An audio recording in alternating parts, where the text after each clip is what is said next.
with Renee.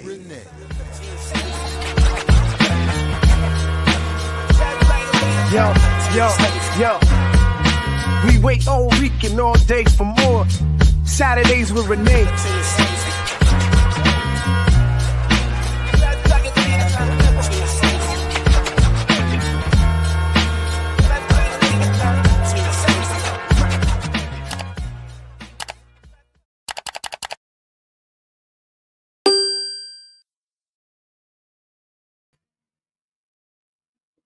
Yes. What's up, world? Welcome to episode, is this 91? Do I have that right? Of Saturdays with Renee? Listen, you've been keeping count, so I'm if you say it's 91, it's 91. And it's Saturdays with Renee and Mtume. What up? It's always nice when Mtume joins. Oh, no, I'm always happy when I get to join. It also means I get to actually watch the show in real time, because typically I'm with my daughter or doing some organizing stuff at that moment. So I'm always watching. Which you may show. be. Yes. Because we're not live. No. This is true. I actually will be very organizing. Well be organizing with you and building with your daughter. While but anyway, it's what we do want to be clear about in our lack of being live is that we also want to invite everybody to like, share, subscribe, support the Patreon, put this in your socials, invite others to join you. We have a great show for you, and make sure you have the bell rung so you don't miss anything. Go to blackliberationmedia.org and .com.org. Goodness gracious. And get you some merch, some t-shirts and cups. The link is in the show description. And and let's have a good Saturday taped on a Thursday. And unusually, because the last time it was my fault, and this time it's my fault again. Usually it's Jared's fault. Just as long as we're clear.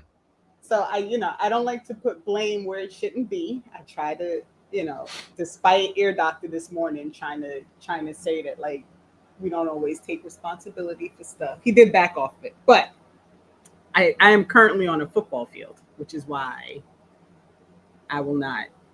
we can't be live, because when this airs, I will be on a football field, and it will be impossible to be live while on the football field. That just sounds wrong. Can't do it. It also sounds dangerous. Yeah, exactly. That's why it sounds wrong. Speaking of danger in football, though, a quick aside, I did just watch the Surviving Ohio State documentary on Netflix. Ooh. Son.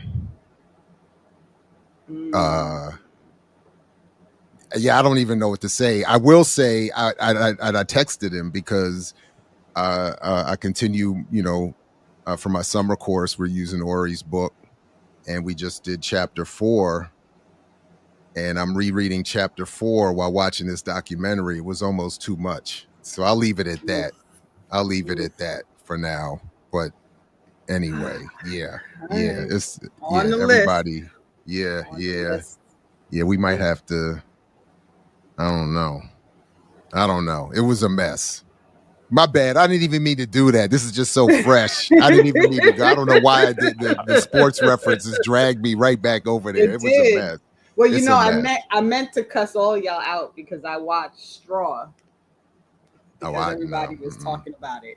Straw, what is that? I don't know that one. There you go. Exactly. It's the film produced by the man who has his own latest real life sex scandal, apparently. That's the word. Tyler Perry. Tyler Perry. And but I'm not. I haven't. I know more about that than I do this film. So I watched it because on Friday y'all gave away the thing. There was a big like spoiler, non-alerted spoiler. But Geechee was like, somebody said it's not a tie, it's not really a tie. And I was like, this is damn sure Tyler Perry. What are we talking about? What? Oh yeah, Geechee was trying to say this was a departure from his routine. Or I think he said somebody else told him that, but I mean, nothing but like black trauma. I just can't. I was like, why y'all do this?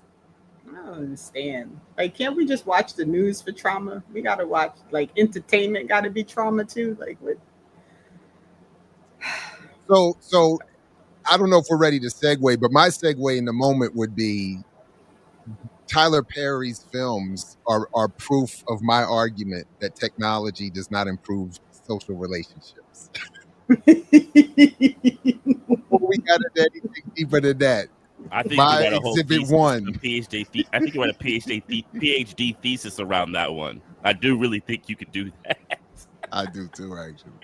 Wow. I think that's a good segue though, because let's not have our guests waiting too long, because I feel like everybody's gonna be waiting for the guests, because I'm like excited.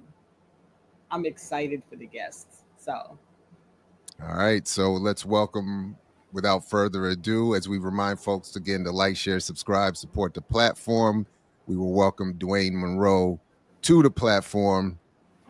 Good morning to you. Welcome. Hello. Good morning. Afternoon, I guess, in my case. oh yes, that's right. You're in a whole different time zone. Yeah. In Amsterdam. Yeah. That's right. Oh, word. Shout out to Amsterdam. Yeah. Right on. It's a nice. My wife and I moved here 6 years ago. Oh, really? From Philly. Oh, yeah, from Philly. And Philly wasn't the problem. The problem was the United States. So to put it directly, we had visited a couple of times, and we had visited various places, and Amsterdam, you know how you visit a place and for whatever reason, it just kind of feels like a second home.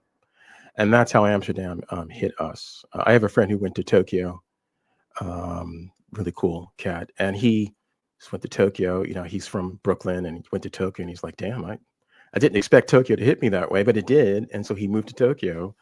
He's been there for like 20 years, and that's how Amsterdam hit us. So we sold our house and did a bunch of other stuff, logistical stuff, and made it happen. So, and there's ups and downs in being in a new culture, obviously.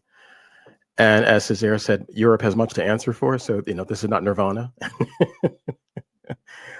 But passport privilege is real, even when you're brown. And now, how much longer that lasts, who knows? but for now, but that aside, is just the vibe of the city is still really good, and even the interactions with the cops have not been, crazy. They've just been, what they are, but not like I'm going to get killed. Wow. I always applaud the whole, we just gonna pack it up and go. I do too. I wish I had the I can't be that far from my mother, and she was not. What made it possible? I hear you, because what made it possible was that my mom, unfortunately, died, and from an illness at a relatively young age. I mean, by modern standards, of her early 70s. From complications, and were it not for illness, I'm sure she'd still be alive, and that would have made it, a lot more complex, because I was a caretaker, obviously. And my wife, the same story. She was doing that for her parents, and through, pardon me, through, I don't know, the mechanics of the universe, both our parents died. I'm not saying it was a suicide pact, but that's how it worked out. And so that gave us, and the other elders of the family are being taken care of by cousins and so forth. So I didn't have to worry about them. Okay. And so that's what logistically and familially, I probably said that wrong, made it possible for us to make such a move, and now everyone in our family is like, because I recently, unfortunately, had to go back to the States for a funeral. And people were like, "Oh my God, you look great, and you look so healthy." And I'm like, "Well, Was I a wreck before? When people say, No, it's "Oh, you that look healthy great." living that comes with living outside of the United States. I Right. think That's so. is, Yeah, I think so. Yeah, and I I've think been there a so. couple times. Salute, Mhm. I could see Amsterdam being, and I will say I saw one of the best hip hop shows I've ever seen with one of the best sound systems in their Yeah, amphitheater there. When I saw Dilated Peoples and yeah, Supernet perform, they had yeah. the phenomenal. Music It is sounded, huge. yeah, it sounded. Music They is you could huge. tell, they Yeah. care about it. It was very well done. It sounded beautiful.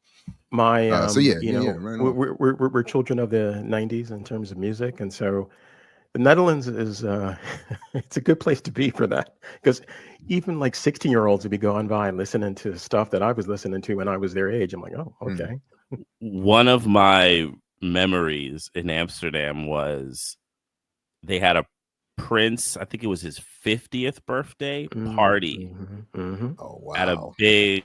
one of the big clubs there. And I went Yeah. to this party and they had the big Prince symbol in the middle and people were Yeah. just getting down. But the Yeah, other thing yeah. that I learned there was because when I thought of Amsterdam, I was just going to think white people.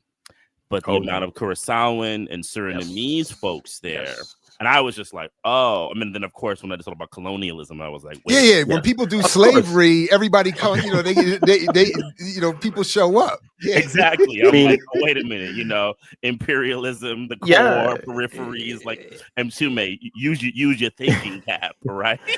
I mean, London is very cosmopolitan for this reason. If we ever zap back in time into ancient Rome during the time of Augustus, we'd be like, oh, I kind of fit right in. It's not just, tanned Italians. It's a whole bunch of people. They stole all the resources in the healthcare. You gotta go where you can find it. There Yeah, you go. precisely. So yeah. And this is in part my fault because I was so in awe of the fact that you just packed up from Philly and left the country, which I'm loving for multiple of reasons. But we always like to have our guests introduce themselves. So before we get too far ahead, because I could see us just flowing into a whole conversation and forgetting that we did not leave space for this. So I'm going to pause everybody. And Dwayne, if you could tell the folks who you are, where you're from, and I will just, before you start, say that I watched you on Millennials Are Killing Capitalism. Yes, and I was so, like, the conversation was so good. I was in the chat, like, Jared, hook me up. How do we get in touch? And yeah, that was a great conversation. It was a good conversation. So if you could introduce yourself, tell folks who you are, what you do, all the things, and then we can get into some conversation. All right, cool. Thank you so much. So hi everyone. My name is Dwayne Monroe. I am born and bred in Philadelphia, as the saying goes, West Philly, actually, in a beautiful little church that had a beautiful church family there that shaped me. A church family that was so cool that the pastor was the kind of guy who would encourage young people in their interests. And so a buddy of mine, and I did to tell you what kind of geeks we were, did a presentation on how atomic weapons work to the church. I want you to imagine like the church ladies. And we, my buddy, got some newsreel footage or video footage, and we were just explaining how atomic weapons work. That's the kind of church family that I had growing up. And then my biological family, very supportive. So just a beautiful community that I grew up in West Philly. And I think that that formed the foundation of confidence that when I entered what I would call the non-Black world, right, the wider world, when folks would go a little crazy in their perceptions, like, oh, you should, you're an idiot, or, oh, look at how he speaks, as if you're a performing monkey. That I have the intellectual tools, but also the tools of confidence to deal with them. And so I work as a technologist, as the phrase has it, and have done so for over 20 years in corporate environments, in what are called enterprise environments. And there's a modesty that happens with people in this industry. Well, let me rephrase that. Let me correct myself. There's arrogance and then there's modesty. The arrogance are people in my field believing that they are super geniuses and understand everything. And we've all encountered this, right? The modesty is that when someone will say to you, "How does power work in corporations?" I have had colleagues say, "Oh, I don't know. I'm just a developer," and you do know. You just don't want to know. As I think it was, I don't know, Zizek probably quoting Lacan before Zizek became a complete piece of shit. But that the subject who doesn't want to know. I think that that we in my field have our fingers are on the pulse of capitalism. We see it function. We see how it flows. I have worked in my career in law, defense, logistics, material science, aerospace. I mean, a wide variety of sectors and enterprises, right? And this has given me and colleagues, really deep knowledge of how capitalism functions and how capitalism uses information. So I've taken my direct knowledge and my political education and my grounding in I guess you could say a Black perspective. I'll just put it that way, and also enhanced by the Black radical tradition that I was introduced to like 10 years ago or so. Tried to combine these things into an empirical analysis of how computation is used in our world. And so I decided a number of years ago, as I said when I was talking to Jared, or Jay, sorry, that there was a gap in left analysis of technology. And that gap was that people simply would assume that what companies told them was true. That Musk would say, "Oh, we'll have self-driving cars," or Waymo, which is really Google, would say, "We'll have self-driving cars," and then you would read a Jacobin article. "Oh, well, what will we do in the world of self-driving cars?" Rather than somebody taking a beat, stepping back, go, "Well, wait a minute, wait. Is this possible? And if it's not possible, why are they saying it? Right? What is the propaganda campaign? And why do we believe it? Like, why is our critique based upon what they're saying rather than going behind the curtain?" And so I understood, to be fair to my comrades, I said, well, most of them haven't really been in a data center. They haven't worked in this field. They don't know. And we're trained to believe, right? Like if Google says, "Hey, we've built a thinking machine," it takes a long time for people who haven't been exposed to how the sausage is made to go, "Oh, well, maybe it doesn't." Like, only now are people beginning to realize that ChatGPT is shit, right? But many of us knew this a long time ago because we knew how these things function. So I took it. I saw it as my responsibility to take my actual knowledge of how these things function and communicate this from a leftist perspective to as many people who care to listen. So that's kind of a little overview, I guess, of me and what I've been up to in the area of analyzing the industry. Thank you.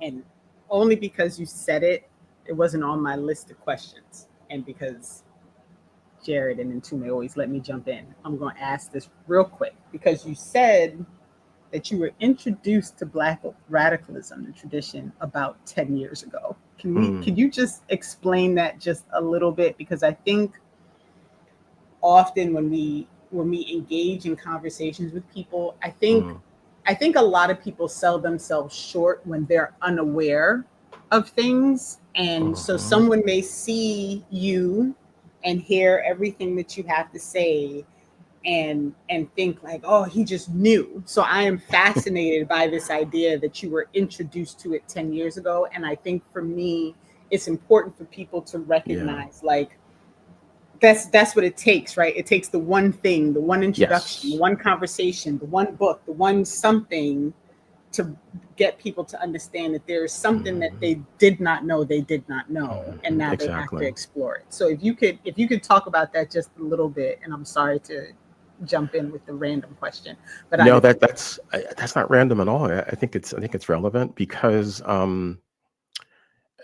as I said, I've been in this field for over 20 years. So 10 years ago, I was very much obviously in the midst of my career, younger and in some ways sillier, and And by sillier, I mean believing that, as many people in this field do, that technology, software really, and computation were by themselves a force that could alter the political economy of the United States and therefore the world in positive ways. And the first correction was a friend of mine, a good friend of mine, who's a really serious Marxist scholar. And by scholar, I use the word scholar to apply to anybody who applies themselves, very seriously to a field and also looks up all the network and all the threads, and then of course has a disciplined approach. The person who attended UPenn in Philly, and wasn't satisfied with the education they were getting from a political perspective, and so left the school before completing their education, but then was doing activist work in socialist activist circles in Philadelphia, which has a pretty proud tradition of that, actually. And we were having conversations because we're good friends, and I'm talking about how technology is going to change the world and so forth. And he's like, "What the hell are you talking about? Why are you saying this?" Right? Because what is Microsoft? What is Google? Amazon was only coming up on a radar at that point, but Microsoft, of course, had been around as a gorilla for a while. Google, of course, because of their dominance of advertising and their search engine at the time, and Cisco and HP and all these multinationals. And he's like, "What are they? They are capitalist enterprises." And I had been introduced to the work of Marx and Engels and Lenin in particular by a really great sociology professor in undergrad who said, well, she was really good at understanding students who were receptive to certain streams of knowledge. Like, she would introduce things to everybody, but if you were showing that, I guess, an interest, then she would kind of say, okay, here's some other things you should be looking at. So I had already had that in my background of thinking, although I kind of put it aside because, as I said, I thought technology was going to save us, which is, looking back. But then also what he said to me was, you need to sharpen whatever study you do in this area with the work of people like Walter Rodney, for example. And he said something really pivotal that has stayed with me to this day, and of course has only been enhanced. But as I study more thinkers in the Black tradition, which is that this West, this wealthy world that you think has produced these technologies, could not exist without capitalist exploitation, and could not exist without the racist structure of capitalism. And this is something that you must understand. So, he was not bashing me for having a job. He said, listen, you got to pay your bills. I'm not saying that you're an evil person. I'm just saying that we all have to understand what we're in, the world we're in. So by all means, do what you got to do, as long as you're not killing anybody, harming anybody directly, but understand what it is you're dealing with. Like when you are consulting for Lockheed, what is Lockheed, right?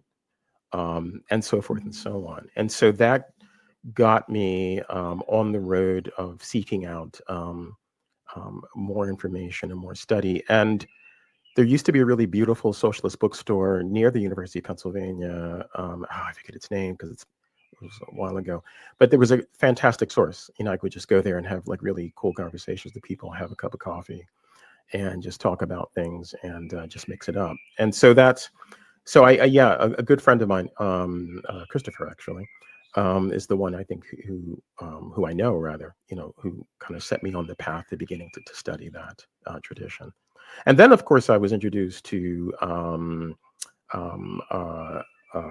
Black Agenda Report and Glenn Ford and others who I've just been doing for many years before I was even aware of them, just doing fantastic work and then catching up on their catalog and their body of work. Appreciate that. As do Who the else birds. has the birds? Yeah, Like, that's not me this time. That's That's you. not me Who's this got the time. Man, birds? I was muted. Who's out birding me That's today? We have here in Amsterdam, we have somebody introduced parrots many years ago, and these parrots are gangsters. They drop apples on your head. They make noise when you don't need them to make noise. they kick out other birds from the trees. They're like the Corleone family of the avian kingdom. That Oh, is wow. fantastic. Oh man, So yes, that is me. that's great. Yeah, yeah, Thank yeah. You can you hear for them. explaining that. I really appreciate that.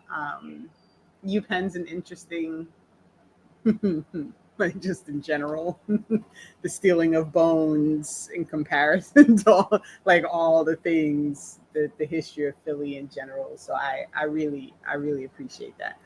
I have a list of questions, but I don't want to do what I normally do because I feel like Mtume also has a list of questions.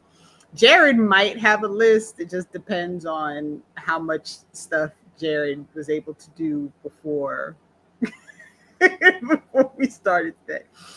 But Mtume, it's always such a pleasure when you're able to join. I'm gonna defer and let you go Thank first. you. Thank you, Renee. Well, yeah, I mean, I feel like what I'm going to start asking, though, is probably going to start connecting to everything. Dwayne, I'm happy you talked about that infusion of the Black radical tradition within it, because it's something similar to me that's happened. While I've definitely I've always had it consistently within my kind of political ethos, and even within my artistic ethos, I would say in my analysis of how I use technology, it began to fall a bit short. And I never really thought about it until recently. I reread one of Huey Newton's essays. It's the essay, I know it's in his Reader. And I know On Jared, technology. that's what it is, right? He has the line about how technology is expropriated from the people. And it reminded me of some things and analysis, because then also, the argument, and I've heard it from many of my friends on various levels of the left and liberals, that technology will liberate us and all that type of stuff. So, I get very, very confused with that. This is a long kind of way to kind of get to like the beginning of like, what I wanted to kind of like begin to start thinking about. One of the things that I've kind of like gotten to is, so I read Yasha Levine's book, Surveillance Valley, right? About the history of the internet and things like that. And that book was definitely something that really, I think, kind of elevated a certain type of thinking. And then when AI started coming around, I was immediately suspicious, I think, already because of that. I also read a book that I have my issues with, Warren is it Warren Cinema by Paul Virilio? You know that book? I haven't read it, but I am familiar with the and I the have my subject, yeah. issues with him as a thinker. He's a little too postmodernist, Foucault, anti-Marxist for me. But he does have an interesting thing in there where he talks about how cameras, we can't underestimate the advancement in camera technology based on what the military wanted. The ability to see closer, right? And to be able to see with more speed. Speed is Virilio's big thing. He thinks everything has to do with speed, but it's a bit overdone in my opinion. Yes. Right? Like, he really goes with it. But the idea and the big thing for digital for him, he didn't say this. One of the things that I began to think about, well, then did digital happen because, film canisters, they're limited, they're bulky. A digital camera is something that you can make smaller and smaller, hide Yes. it has more durability. Yeah. And then it just makes me wonder how much of this stuff just comes from war technology, surveillance technology, and then goes into the consumer market. I'm curious what you think about this thought that I've been kind of working with here. I think you're 100% correct, and people get confused because they when I say this and others say this, they believe that what you're saying is that, without war there'd be no technology. That's not what one is saying, because just as we're the kind of animal who's tool making, and even our cousins, the chimpanzees and so forth, they use tools. Other of our cousin animals, in the insect kingdom, use tools. Tool making is a thing that we do, right? So the question is, what is the political economy that and the ideological formation that shapes the tool? So in the case of cameras, it's perfectly, on the one hand, it's perfectly, how would I say this? It's not surprising that someone would say, oh, I've just, here's a method of taking an image using chemicals, because of course chemicals have been developed, chemical emulsions and things like that have been developed. And so there were methodologies, that others would exploit, understanding the sensitivity to light and various things. And there's always people who just legitimately on their own have an interest that they pursue. Like everyone is not being sinister and going, haha, now we'll be able to kill better. People have like thoughts, an interest that they pursue. But in the case of the kinds of technologies we have, such as digital imaging, you're absolutely right. Like Kodak, for example, developed digital imaging quite some time ago. Many of the technologies that people are impressed by today, there were demonstrations of them in the 1950s and 60s. One of my frustrations, but it's not really a frustration because you have to learn. But there are young people, colleagues of mine who will say, "Oh, you're an old head. You must be really shocked and surprised by all the developments." And I'm like, "No, there's nothing going on that's particularly new to me." And one of the benefits of being around for so long is that I'm not impressed. Like when someone said, there was a computer scientist, I forget his name now. Oh, Lanier, who said that, hardware, the advances in hardware have been quite impressive, miniaturization and so forth, but the advances of software, not so much. And so, I'm sorry, Dwayne. I'm sorry. One, forget the interruption. One, are you talking about Jaron Lanier? Is that his name? Exactly. One half of a manifesto. Yeah. And then could you repeat what you said he said? Mm-hmm. And then I'll have to compete with these gangster parrots, but yeah. And just quickly, Lanier's a fascinating dude. Yes. One of the so-called, you could tell more obviously, but one of the founders of the current construct of the internet, if I'm not mistaken. Yes. He had a lot to do with that and had a lot of criticism of it. And of course had a lot of criticism. So I'm sorry, but yeah, could you pick up? I just want to clarify that's who you're talking about, and then could you pick up with what you were saying he said? Sorry about that. Yeah. Jaron Lanier, my God, maybe 20 years ago, wrote an essay called "One Half of a Manifesto" that was quite interesting, because what he was telling us, those of us who work in the field, stop being impressed, because although there are, for example, you see depicted behind me, servers, that's the kind of equipment I would work with in a data center before the so-called cloud era. Scratching my hands and being cold in a data center and that kind of thing. The hardware, he said, there have been legitimate advances in hardware for military purposes, and because miniaturization is something that's possible, but there have not been corresponding advances in what we do with the hardware. And so what he was talking about 20 years ago or so was the limitations of the technologies that we are encouraged to worship. That there are limits, and that it's not just a matter of having a tool. You have to have a culture that knows what to do with the tool in a way that helps people, but also optimizes it. I mean, another case in point is Musk and the Starship rocket. I got into a discussion, and I try not to get into discussions on Twitter, but because and not because people say Twitter's a cesspool, but without Twitter, I would not know what the hell was going on in Gaza, for example, right? So there's a yin and a yang, to use an old cliche, of everything, or as I think it was Freud who said that we're everything's divided against itself, or we can use Hegel or whoever you want to use. But anyway, there's more than one thing going on in any platform.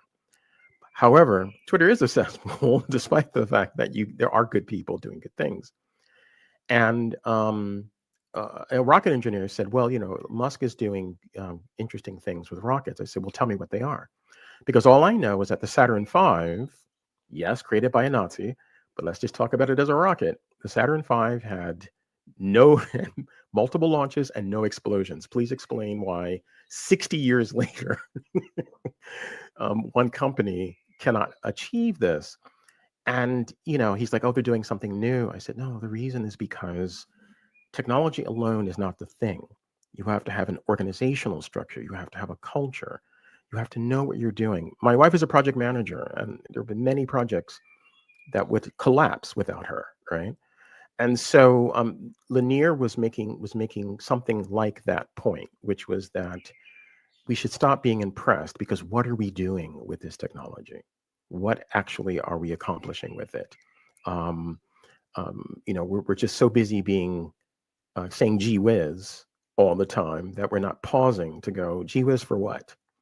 A friend of mine said to me recently, well, I asked, we had a debate over beers and cigars. Why? I asked the simple question of a European friend. Why doesn't Europe have its own social media platform? Why, with all the billions, trillions of euros available in the EU, is there no social media platform? And he said to me something very interesting that talks about cultural imperialism, even amongst white people.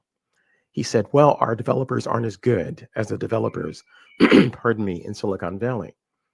And I said, well, that's absurd, because what is Facebook? It is a user interface, it is an internet connection, and it's a database, and there's software to direct you in certain directions. Are you telling me that no European company can do this? No European government can do this? Clearly, it's because you are bullied out of doing it, right? Your governments are bullied out of allowing it.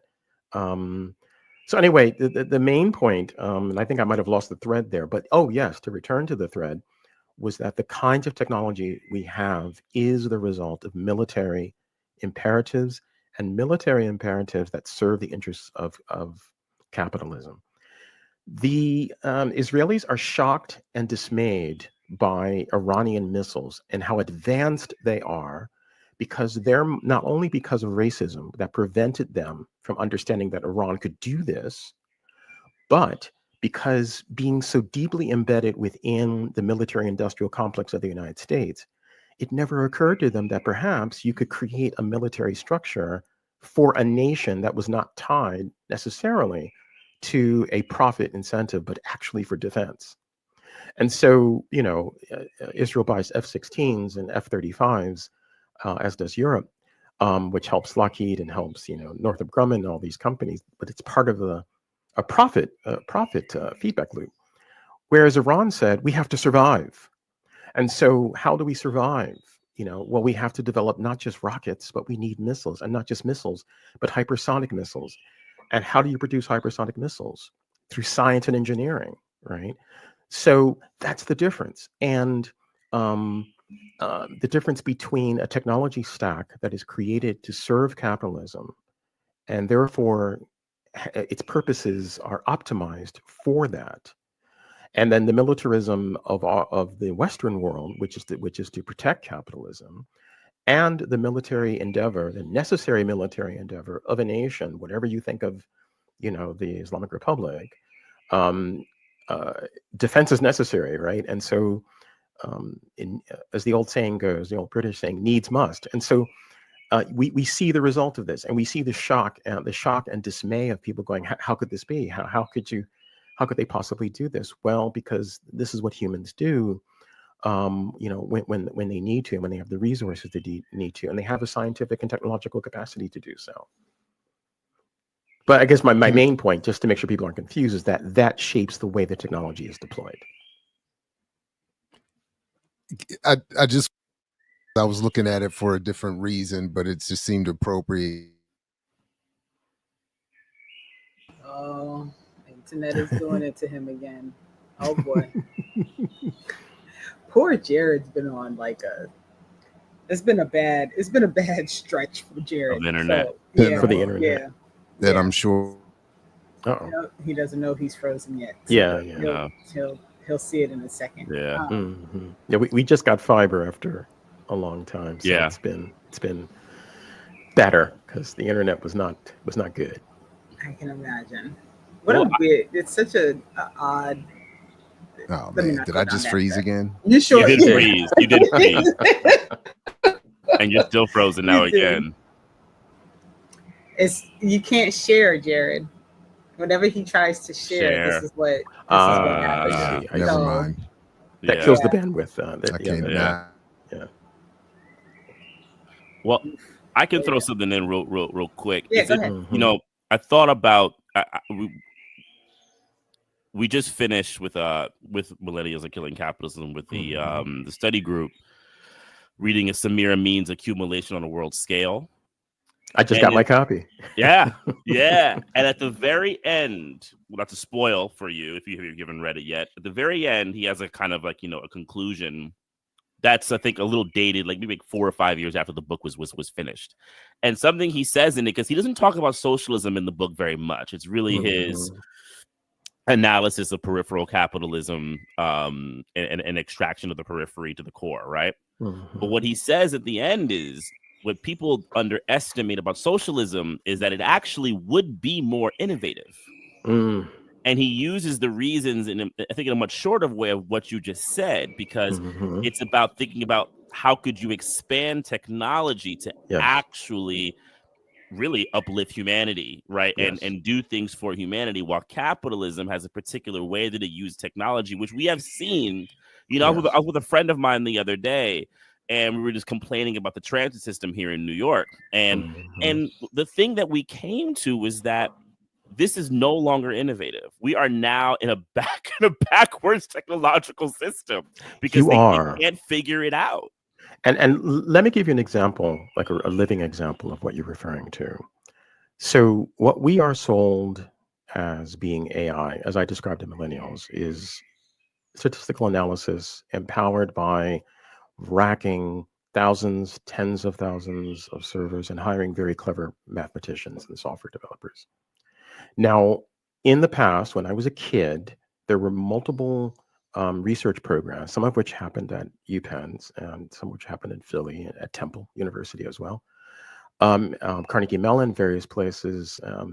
I think that in 2001, A Space Odyssey, HAL 9000 was supposed to have been created at Sherbana, at Carnegie Mellon, I believe, was supposed to be. And the idea was that there were multiple methods to try to achieve an optimized computational system. And by optimized, I mean something that was of maximum usage to us. Because if you had a computer system, like as in Star Trek, in which Geordi LaForge gets into a problem on board the Enterprise and he can talk to the computer, no one in Star Trek thinks the computer's thinking. They think it's a very advanced library system. In fact, in the classic series, I wrote about this, The Ultimate Computer with the M5 computer. This is 1967, for God's sake. Spock and Dr. Daystrom, I think, was the first black character, first black scientist character portrayed, maybe on television, American television. Anyway, they debate what a computer is, because M5 is acting differently than the Enterprise's computer, which responds. If we had something like that, we would be amazed. But the characters in the show understand that it's an advanced library system. They do not think they're talking to anybody, unlike what OpenAI tries to convince us into thinking. My point here is that there were multiple research programs, very interesting scientific research programs, about how to use computation that have been killed by capitalism, because all of the resources, all of the talent, all of the hardware has been poured into these word calculators, ChatGPT and Gemini, and what Microsoft calls Copilot, which is really just ChatGPT rebranded. Data center upon data center, consuming water, consuming power, consuming real estate, all for this extremely primitive system. But imagine if those billions, or even a more modest amount, were poured into cognitive science, understanding how we actually think, because we still don't really understand that fully, do we? That's why I used to poo-poo psychoanalysis until I became 30. And I'm like, I don't have no idea what the hell I'm doing. Maybe Freud had some ideas that are worth considering, because, I've done some stuff, and I'm like, why did I do that? I'm not in control as in control of myself as I believe. So there's something to this. These are research areas that used to be funded in the era in which computational research was understood to be a long-term scientific endeavor. But once in the early 2000s, the capitalist class, in its Silicon Valley formation, understood that we could potentially make money by selling this as a thinking thing that could replace workers. That's really what they're trying to do. That killed most of the research programs. And so we have regressed. When people were trying to produce what they called expert systems in the 1960s and 1970s, what HAL 9000 was fictionally portrayed as being the culmination of decades of research, right, to produce a genuinely thinking machine. I don't know if a genuinely thinking machine along the lines of HAL is possible, but I do know, I am confident that better computational systems are possible, but we can't get them because the corporations are in our way. They're in the way of the research and the scientific endeavor of trying to understand how we think, and therefore how maybe we can make machines that would be better tools for us. Imagine, if you would, and this was depicted in Star Trek. So yes, I am something of a Trekkie. There is an episode in which called Booby Trap, in which, and some listeners may know this, I'm sure, in which the Enterprise is trapped in, and LaForge is trying to figure out a way to get out of this trap by better understanding the Enterprise's propulsion system. And so he says to the computer at one point in the show, "Review for me all the papers dating back as far as you can find a paper on, relativity, relativistic motion, so forth and so on."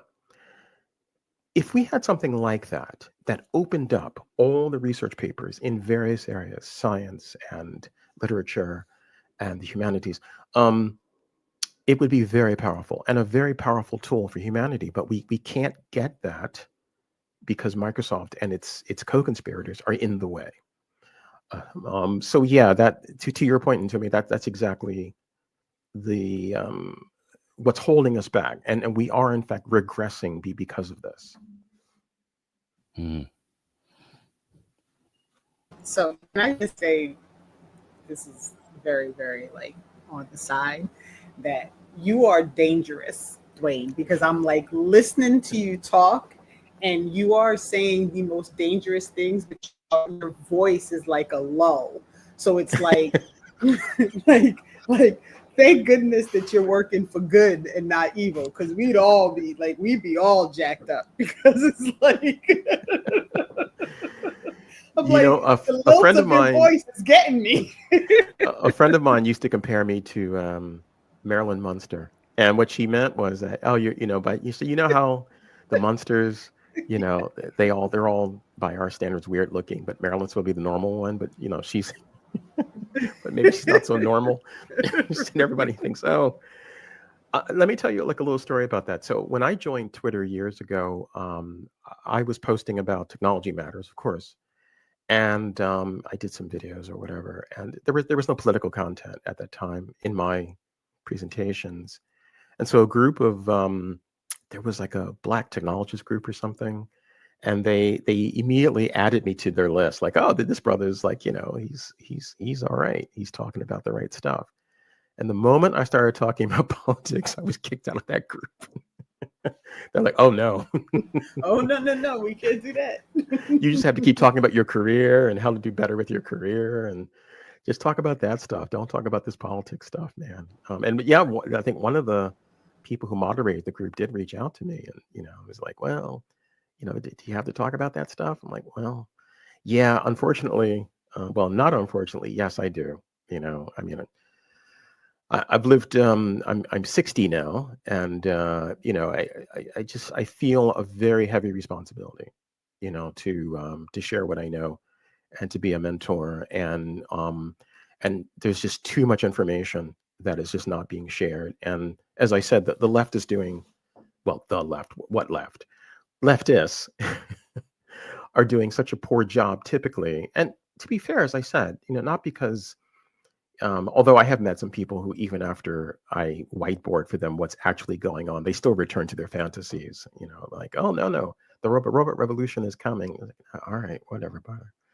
But yeah, there's almost nobody, I think, who actually has the experience, like the on the ground experience, to say, here's what's really happening, and here's what I think. Here's where I think you should be directing your critical analysis, not towards these fantasies, but towards the actual danger. I want to jump in and say something really quick, Renee, and then I'll let you.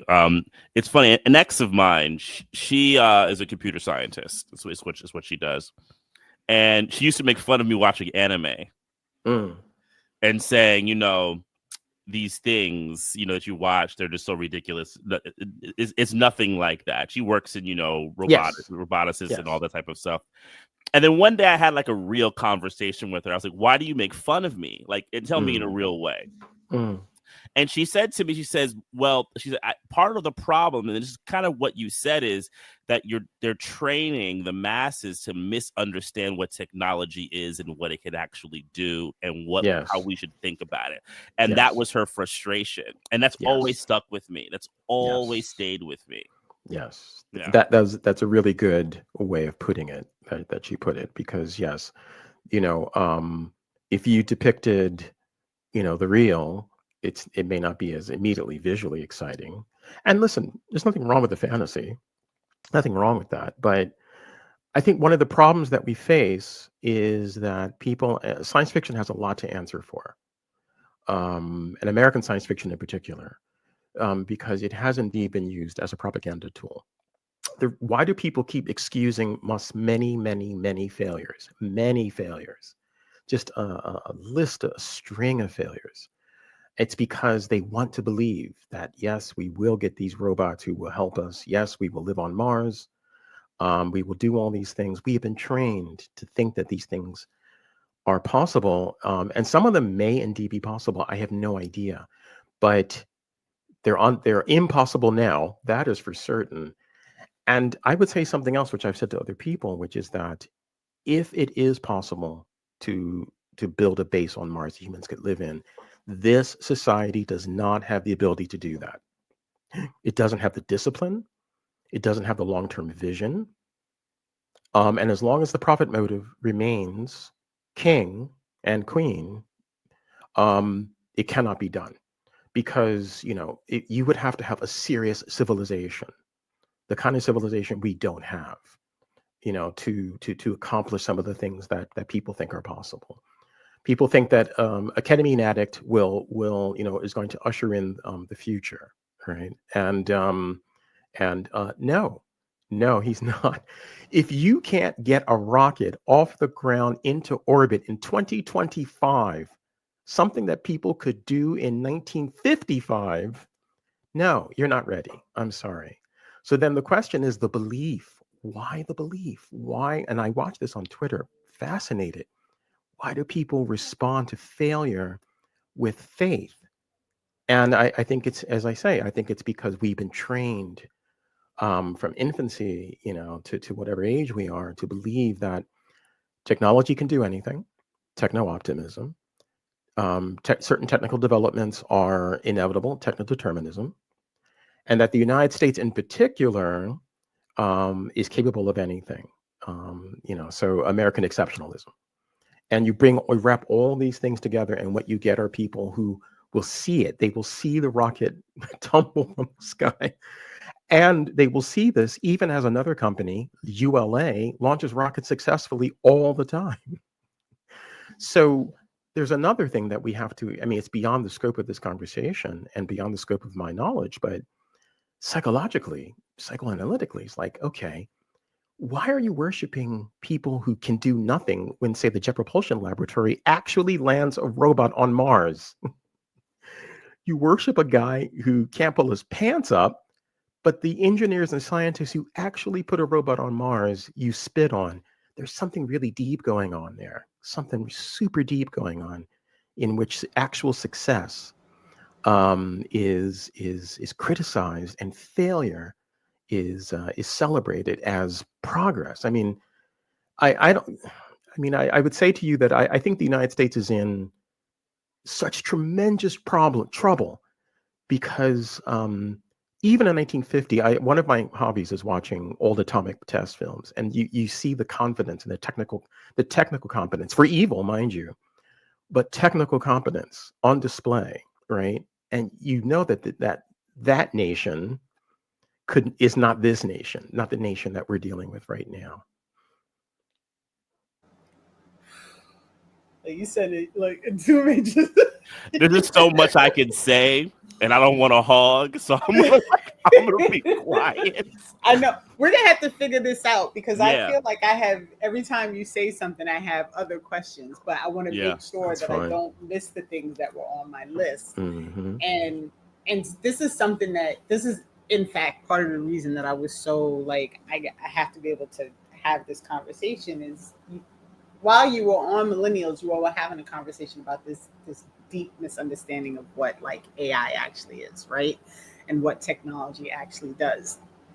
And I am in full agreement. And I think for me, it's all aligned with the same things. It's the same reason that people are so like awestruck by Elon Musk, right? Like it's capitalism. It's because people are Mhm. impressed by money, right? It's not really Yes. about like whether or not you're impressed with what someone actually was able to do. You're Yes. impressed with the amount of money someone was able to make because Yes. I feel like so many people don't even understand that like Tesla was not the brainchild of Elon Musk. Like it's That's something right. that he bought from someone else because That's he right. had the capital to buy it. That's right. And you know, the person who really invented that technology like died in like a hotel as an unknown. Like it was like it's like this bizarre story of like Yes. this genius who got bought out, and then no one understands that like the person you are like, you know, you have on this pedestal as being the person who does this thing had nothing to actually do with the That's building of right. the technology. That's And right. so, you know, like I like to remind people that AI and Chat GPT and all these things, they're really hindered by the fact that they are truly just based on whatever the human behind them Yes. built and put in, right? Yes. And so I always get tickled by people who put like nonsense when they're typing things because they want to Mhm. confuse the technology. They want to Mhm. confuse. I always think that's so amusing. Well, and Renee, to your point, we are witnessing now the consequence of the fact that the tech giants have siphoned up via application programming interface (API) Right, essentially the entire content of the internet to make their chatbots, seem clever, seem as if right, they're thinking. right. And And now what there's we're seeing is model collapse, in which they are now, and anyone who understands cybernetics, I mean real cybernetics, not what the tech industry calls cybernetics, what Stafford Beer was doing, for example, or Gray Walter, like what the pioneers of actual cybernetic thought. Anybody in 1950 could have looked at these systems and gone, well, it's just a cybernetic feedback loop. And eventually it will degrade, right? And which is exactly what's happening. This could have been any of these of those people could have predicted this. If you would just, I am convinced that if you were to resurrect Stafford Beer, show him a diagram of ChatGPT, and go, oh, it's a feedback loop. What are you right, doing? Why are you celebrating this? And eventually, because the input data is getting worse and worse, it's degrading over time. And Microsoft is which has gone all in and invested many billions, is now starting to panic. That's the reason why those who use Office 365 or Microsoft 365, for example, when you start your session, the first thing you see is Copilot. This is interesting. This has happened in the past couple of weeks or months, because they're desperate to try to convince you to sign up for it, because they need money. And OpenAI just very recently, demanded from Microsoft $40 billion more because they're burning cash, right? Because it's not a success. They are doing everything they can to convince us that this is the thing that we need, and it's still failing. Because when I try to type I write. I don't need ChatGPT to write for me. Now, we hear about students who are using it, for example, and I understand that they're under a great deal of pressure, and it's being marketed to them as a solution, and this is a danger, as I'm sure we all know, because writing is thinking when you wrestle with text, and if you're not doing that, even with an email, then what are you doing? But anyway, I'm sorry, Renee, I no, interrupted you. and what you're saying is really like just confirmation of kind of what I've like I turn off all of those, predictive things Yes. when I can figure out how to turn it off. I'm not Mm-hmm. by any means like a tech person, and it comes in handy for some things, because like if you're trying to get something out quick and the technology can recognize what you're about to type, but the technology is often wrong. So like Yes. sometimes like it'll put in, and I'm like, that's not what I'm trying to say. Like, where are we going with Yes. this, right? And Yes. so I think it would really, I think it's important for people to understand that limitation. And if you are limited by what the person behind the tech is building, and the person behind the tech is building something only for the need of capitalism, right? To sustain capitalism and to sustain the profit and growth of whatever company they work for, that means your technology is literally hampered by the needs of capitalism, which Exactly. means it has nothing to do with human growth, nothing to do with Precisely. human expansion, That's nothing to precisely do right. with like me. Because, Jared and I don't even remember what conversation, if it was us talking or if I was watching you talking to somebody. And like the conversation was basically like, if computers and tech were really going to be helpful, it would do the shit that takes up so much time Yes. for like Yes, regular exactly. people that we can't get off the freaking hamster wheel, right? Like it wouldn't Yes. be about like just replacing workers in places where it's helpful. Like sometimes it's annoying when you go to the supermarket and everybody has to wait online because you have your own, it's the self checkout and there's only one real person who's doing the cash register, right? Like these are not things that are beneficial for humanity's sake. And That's so, exactly right. Yes. I just, yeah. It optimized. Like for example, you go into here in the Netherlands recently, they've introduced in some of the supermarkets, the banks of self checkout, right? And obviously that's designed to minimize workers. Now, unfortunately for them, we make mistakes and it gets confusing, and the systems themselves fail. So they now employ more people to monitor the banks of self checkout, because the design of the system is a failure. It's an absolute failure, and it actually adds more annoyance to your experience. And what you're talking about, Renee, is like human-centered design. That in a world in which people said, "Hey, I have this problem. We have this problem, and how do we solve it?" And it's like, okay, well, let's see if we already have the tools to solve it, and if we don't have those tools, maybe we can build them.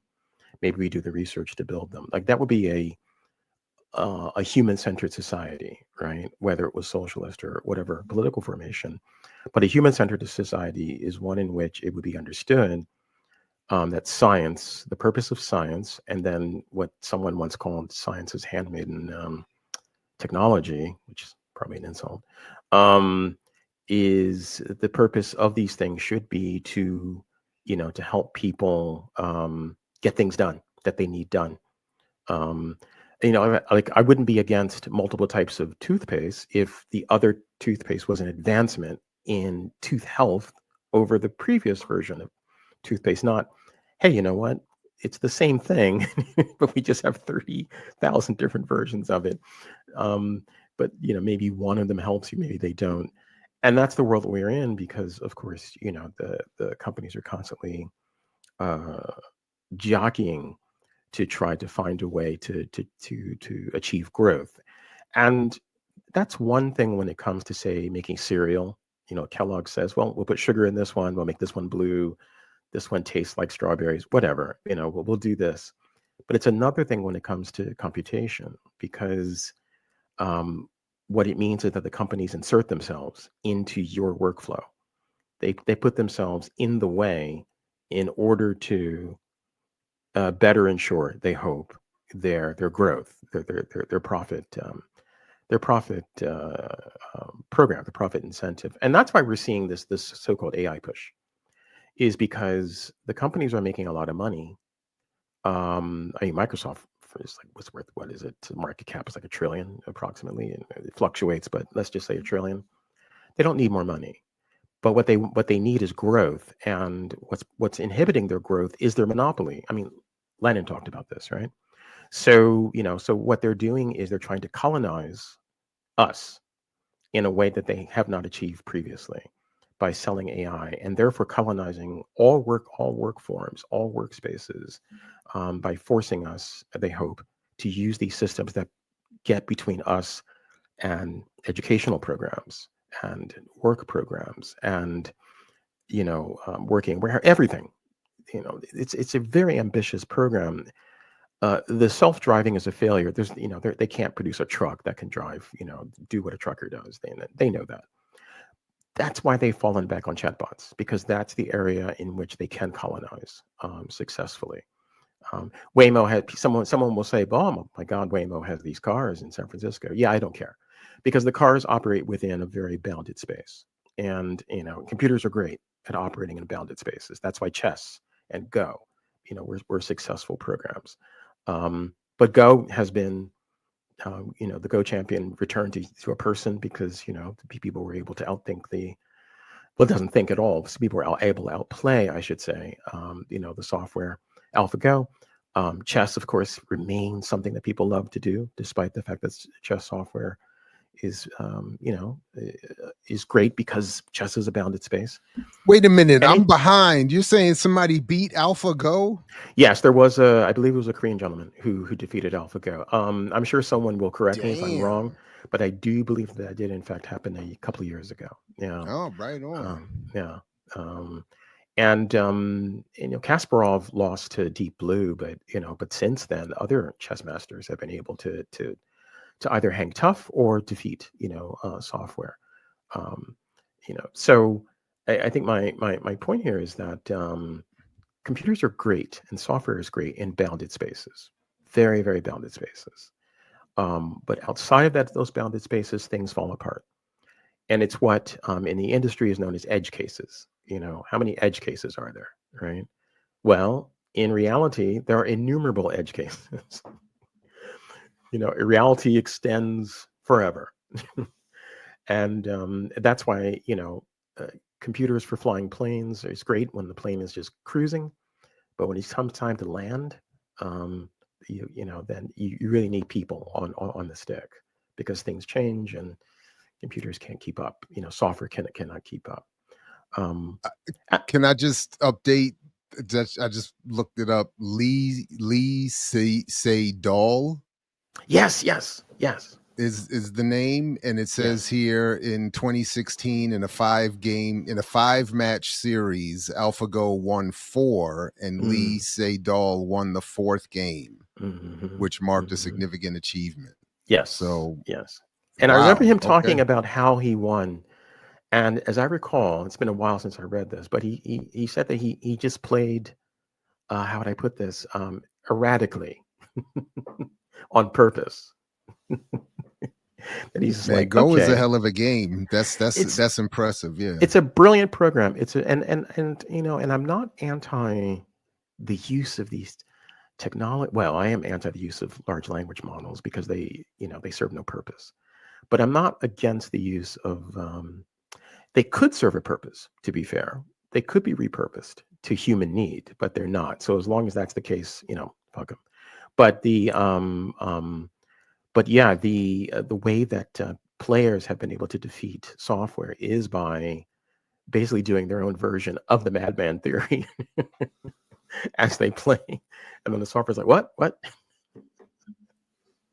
Right, because it's all about predictability, right? Yes, it precisely. It has to be able to run through the knowledge it has to try and figure out, based on these whatever millions of data points, this pattern is the matching. most likely thing that's going to happen. And so pattern you matching. play to that, which again, as I said, and you agreed with, I'm thrilled right now that you think I'm right, that we're limited by the people who are building these technologies, because they're building them for capitalism. They're not building them for people, right? I went to a Formula One. My wife and I went to a Formula One event a couple of years ago, and I was really I like Formula One, but it is a kind of sport that you feel like a guilty pleasure at, because there's so much money and so much technology, and it's really for nothing at the end of the day, even though it's exciting to watch a race.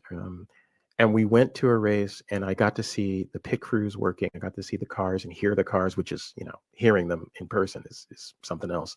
But the thought hit my head, man, that's a lot of talent. It's a lot. And Formula One is a very data-driven sport. So you'll see on the sideline, if you watch Formula One races, you'll notice that unlike NASCAR, um, uh, there are people on the sideline analyzing the cars. Like, how are the cars performing at every single second of that race? Tires, engine, coolant, everything.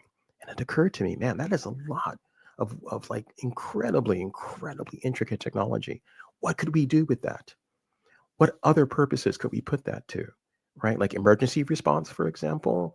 Like you parachute in with like a Formula One type team, for emergency and gather data about various things and help a community. Could a city, could Philly, could Amsterdam, Kansas City, whatever, could they like create as CyberSyn, right? Which Stanford Beer tried to build in Allende's, Chile. Could you build a data gathering method to help cities better manage themselves? Nah, let's just go faster in laps. Speed.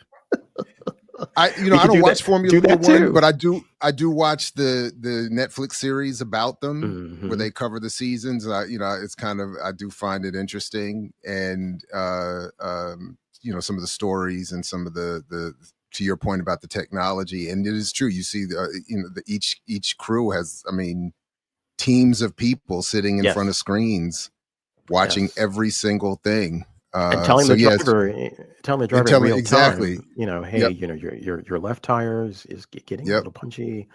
This is happening. Watch this, watch that. It is pretty much like NASA used to do, right, with launches. And sometimes people misunderstand me and think that I say, well, there's no use for this kind of techno structure. And I'm saying, well, I think there could be a use. But in order to discover that use, we'd have to be democratically governed, or we'd have to govern ourselves and say, hey, actually, there was an economist I talked to years ago, and when people were talking about Walmart before Amazon became a behemoth, and he was praising Walmart's logistical just-in-time methodology, which Amazon, of course, borrowed. And and before them, Sears, even in the 19th century, Sears was quite good at this sort of thing. Before computation, they just hired many people to do this kind of work. And this guy's point was that, as socialists, we should be studying that rather than just saying the whole thing is horrible and we just won't do it. Well, wait, how might that help us? How might it help us to have that level of depth of analysis of where things are, what's going on? Because if even in a planned economy, you would think, or a semi-planned economy, whatever works, you would think, well, yeah, I do need to know how much corn we have. I do need to know where the clean water is. I do need to know what was damaged by storms and disease and blight. Imagine if COVID response had been intelligent rather than chaotic and stupid, right? What could we have done with data analytics, like democratic, I'll put it that way, democratic data analytics in response to COVID, right? How many lives could have been saved? Who knows? Millions probably, right? So I have to jump in here because you're touching on something that I think is really important, because similar to Black capitalism arguments, I hear, well, the tech is here, brother. We have to decolonize the tech. This is a phrase that I've heard quite often. Like the curriculum, like the money, decolonize it. And this kind of realism about the technology that, it goes extreme as like what someone like Van Jones would say. Oh my God. Right. Yeah. Which is just absolutely ridiculous. You can could we not call that crackpot realism? Borrowing from C. Wright Mills? I would call that's it what it that, is, right? Right. Yeah. But then there's even one, a left version of it. Yes. That looks to be progressive. I'm curious your response to this. When someone comes to you who says, well, no, we have to use it, brother. We have to use it, and we have to kind of appropriate it to decolonize us to get freedom.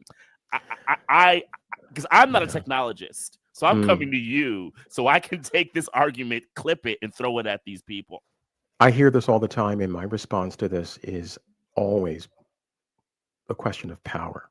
So, for example, years ago, there was some well-intentioned brothers and sisters who were talking to me because they respect me, and that's nice. They talked to me about crypto. They were like, oh, well, listen, this is a way, and Dr. Ball, you've talked about this.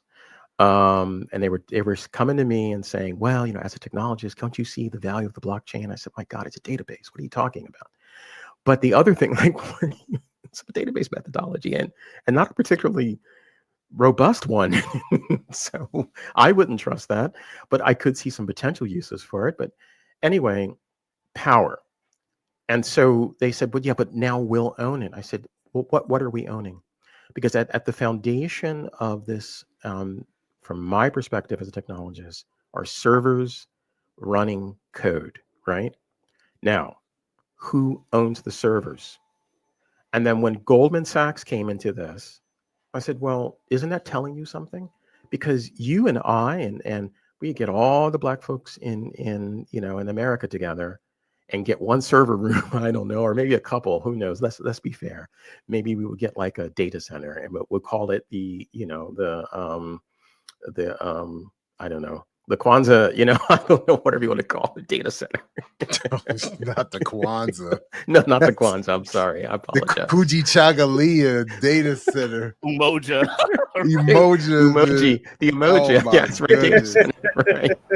Well, because I'm from Philly, so I know all about the Black Israelites. But anyway, so let's say we did that, right? We still would be up against global capital that would say, yeah, that's nice. It's nice that you did that cute thing and that you have your own little data center that's running your own little blockchain. But you know what? We have, 100 billion to throw at this. And we own the internet and we own the media to propagandize, who you should be giving your money to. And we have Spike Lee walking up and down the streets of Manhattan in front of Wall Street, with a beautifully shot fisheye lens shot of him going, oh, get yours or something like that, right? We have all of that. We could probably get Beyonce and everybody to propagandize on our behalf. So you lose in this contest, which means that if you don't have the power, then the technology is not for you. That would be like saying, hey, Dwayne, here's an F-35 for you. Well, first of all, it's a piece of crap. So no, I don't want it. But the other spends more time in the shop. It's like a 72 Pinto. Spends more time in the shop than it does in the sky. But anyway, here's an not F-35 Lockheed Martin hate. all day. Raytheon level hate. All day. But yeah, here's an F-35 for you. Well, guess what? I don't have the infrastructure. I don't have the fuel. I don't have the missiles. I don't have the ability to keep it going. You're not telling me, and you're not. I have no power. I just have a shiny thing sitting on a tarmac that will eventually rust, right? And I don't even know how to fly it. So, the tool requires power to be actualized for your purpose. And without that power, it's just, you're either co-opted or you're ineffectual. And that is the problem. This happened, and even aside from Black folks, specifically, I saw this with open source. Like, I'm old enough to remember when a whole bunch of us, being young and enthusiastic, and we were tired of Microsoft, we're like, you know what? Linux is the way. Now, I love Linux. I use Linux. I recommend that people use Linux. It reduces the threat vector. It reduces the ability of you to be surveilled. It's not impossible, but it reduces it. But having said that, the open source movement failed in toppling Microsoft because Microsoft had the preponderance of power, right? Despite the fact that Windows is a horrible operating system, it didn't matter. Microsoft has a preponderance of power. And so without that power, you should still pursue certain things. But I think that you need to be realistic and not mistake a tool by itself as a means of liberation. Listen. All the things. Can I just tell you? I can't wait. So it's Thursday right now. You all know that my mother is, and this is for the audience, my mother is very, very supportive me, of the show, of the work. And so I get a call every day, like 5 minutes after the show ends, because she always says, I give you time just in case Jared needs to tell you something after the show. So she like waits for a minute and then she calls. I cannot wait for her call after the show. She is going, like, she is just going to be all about, in a way that like I might have to email you with my mother so that y'all can like That's fine. No, email. I'm open, And to questions. and I also can't wait to not hear from all the haters and ops who've been telling me I've been wrong for years, who are watching this in jaw-drop silence, who Right. refuse out of a lack of principle to say, Jared, you were right. And you are. I watched a YouTube video of a seminar that you gave, and I'm like, yeah, you're spot on. Spot on. And I wish I had been there with you to whiteboard and block diagram the technical aspects that demonstrate why you were right. Dwayne, listen, and I'm not even playing. Sinclair Skinner may be in fact watching this. He's going to invite me to the next blockchain conference. Let's tag team. I'll say I'm only coming if you buy my man Dwayne a flight and bring him from Amsterdam. Or better yet, Dwayne. No, but better yet, I'm only going to show up if I do it virtually if you fly me to Amsterdam so I can meet Dwayne over there and he can whiteboard it from over there. That's how we going to do the it. Coffee house is going to be very happy. That Jared tried to get a free trip to Amsterdam. What else are we doing, Renee? What else are we doing out here if not trying to get free trips to Amsterdam? Ooh, the weather's nice. The weather's nice now too. So, the weather's nice. Now, good people. I am the chef in the family, so I'm on point to cook dinner tonight. But I am happy to be with you again, and anything that any follow-ups you want on email. Can I ask you one quick question before you go up? Only because Kim Brown will be really, really mad at me because she asked me like 3 times to make sure I put this question out there, and you mentioned it a couple of times. So the data centers, right? So we have this implosion of data centers all over. And she happens to live in Maryland, and Northern Virginia is an epicenter of I didn't even realize how many of them there were until I Googled it. Yes, it is wild. Amazon, and one of the ways that you learn this is when things go down. So, for example, and I wrote about this on my blog a few years ago, Amazon had a major outage, and on which a section of the Amazon infrastructure, the AWS, Amazon Web Services, their cloud platform infrastructure, became unavailable to customers, and it all came down to the northern. It's almost always the Northern Virginia region, and one of the reasons this happens is because of the concentration of activity. I think it was a cable cut that time because there was additional work happening or power outages. So yes, but you were saying. So she just wants to know, and this is literally her question, but I think it's important that people understand. She wants to know why she living in Maryland is her money to PSE&G is paying for data centers in Northern Virginia. And I think the reason she's asking the question and the reason that I wanted to pose it to you is because this is another way in which we are tricked by this idea that technology is good for us, right?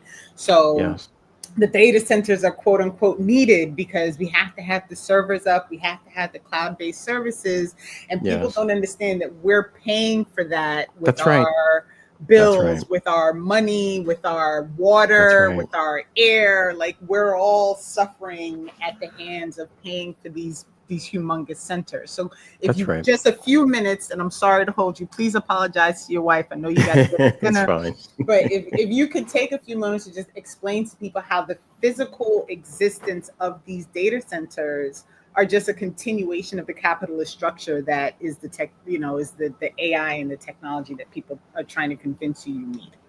I'll put it to you this way. If I was Fidel Castro, and face a situation, or any revolutionary, and face a situation like we do now, data centers would be the target because that is the source of power. Facebook would be nothing. Microsoft would be nothing. Amazon would be nothing if these data centers went down. And this is why this is the material concentration of their power, right? Because, and so they keep building because, as I mentioned earlier, their goal is to expand their reach and therefore achieve greater growth, therefore hitting their insane profit targets. And the build out of data centers is necessary to achieve this goal, because there's only but so much, what you see behind me, there's only but so many of these you can pack into a particular warehouse. That's what a data center is. It's a warehouse for computation and for computers called servers and their associated equipment, fiber optic concentrators and various things that I see in my nightmares from memory. And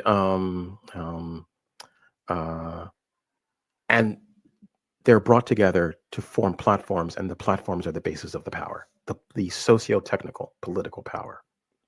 And so that's why this is happening in Maryland and in Utah and in various other places, because if they stop building, then they reach a plateau of growth.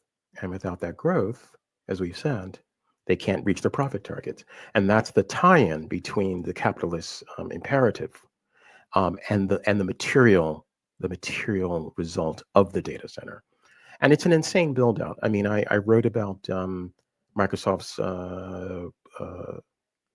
reopening of one of the 3 Mile Island reactors in Pennsylvania. I remember 3 Mile Island very well because I was the geek. I told you earlier about my church allowing a buddy of mine and myself to talk about atomic weapons. Well, when 3 Mile Island happened, everybody knew that we were, I don't know, the nuclear kids, whatever you want to call it.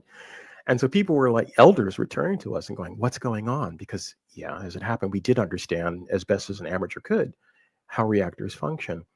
Microsoft says, you know what? We need so much power for these data centers that we need to contract to reopen a decades-long dormant nuclear power plant. Why are they doing this? Because they need the power to, again, achieve their growth targets, to achieve their profit targets. It's a vicious feedback loop, actually.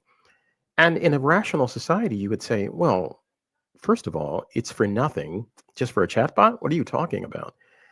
Second of all, there's a physical limit to what you can do. You're not going to dot the entire landscape with data centers, but they would do it. We know they would do it if they could, because with capitalism, I think comes psychosis ultimately, eventually, especially late stage, which is what we're seeing. There is absolute psychosis. So I hope, Renee, that provided like an adequate answer. It surely did, and I am thank you so much for your time and your wisdom. And Thank you. Well, yes, we will have to circle back because there's so much more. There's so important. Mtume didn't even get to ask about AI. Dwayne, I'm going to reach out to you because I have a whole conversation that I need to have with you about AI and the creative class.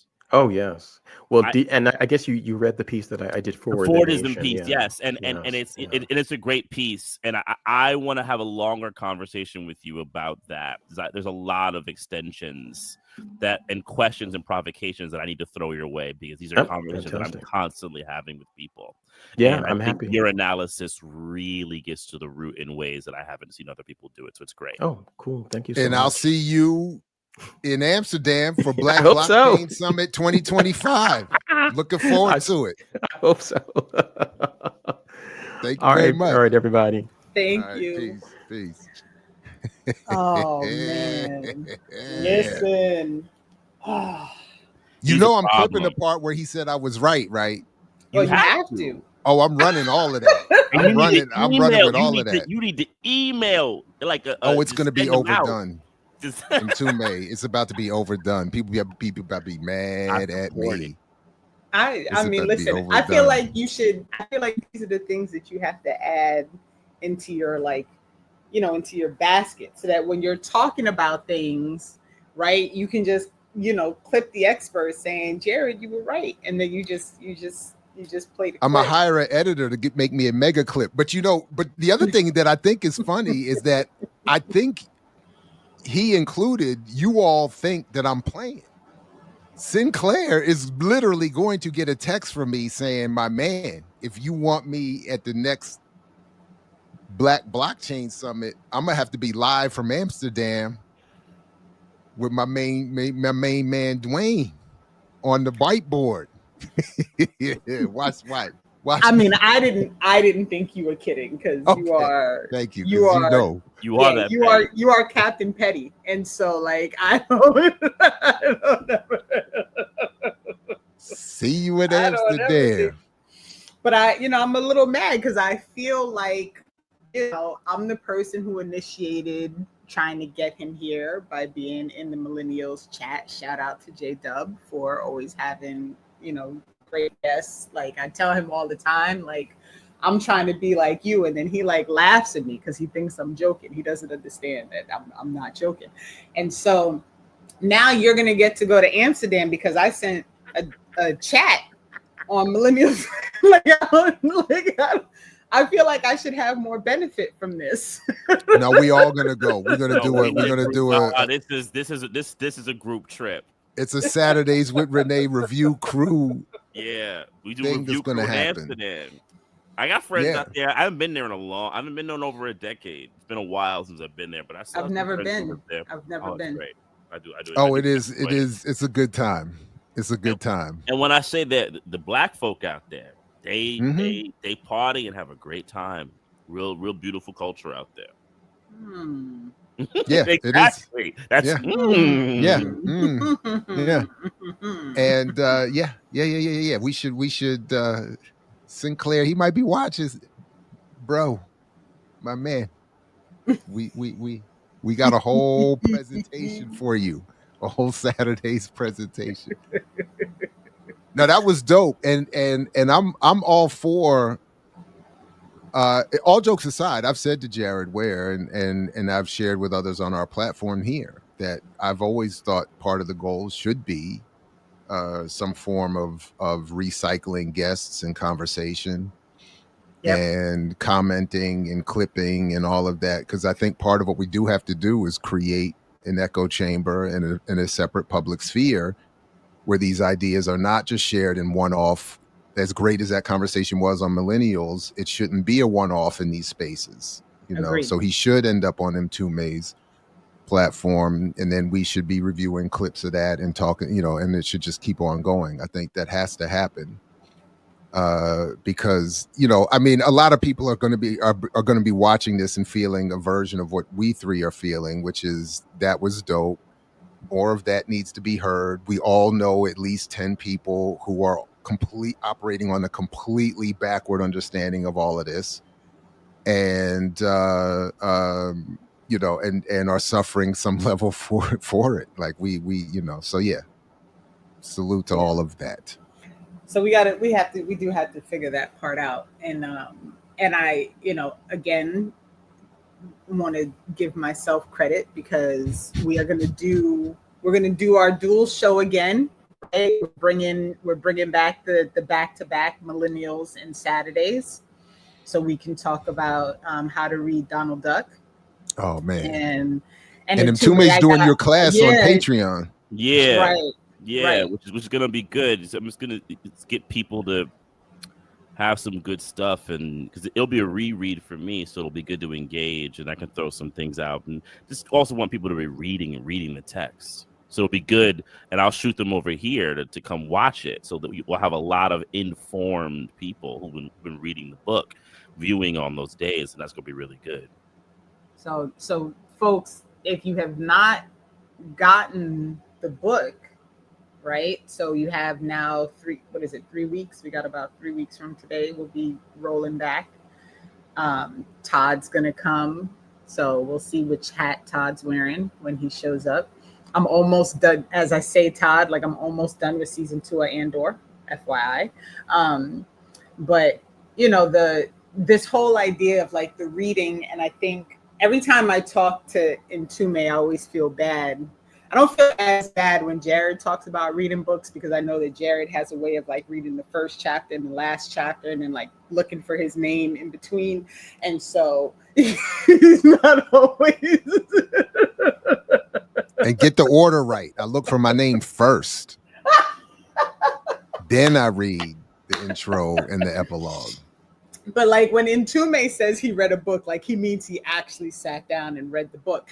And so, you know, I feel like a little bit, because I'm always trying to keep up with all the stuff. Like I have a stack of books that I'm trying to read. I got way too many right now. It's so many. Mtume and I, we're supposed to be reading Black Marxism. We haven't even started that yet. Like, you know, there's like a whole, it's like this whole constant series of me trying to better understand things that like I feel like I have kind of a grasp on, but I know there's someone else who knows more than I do, who can help me to really understand what it is, like, you know, this idea that's like rolling around in my head.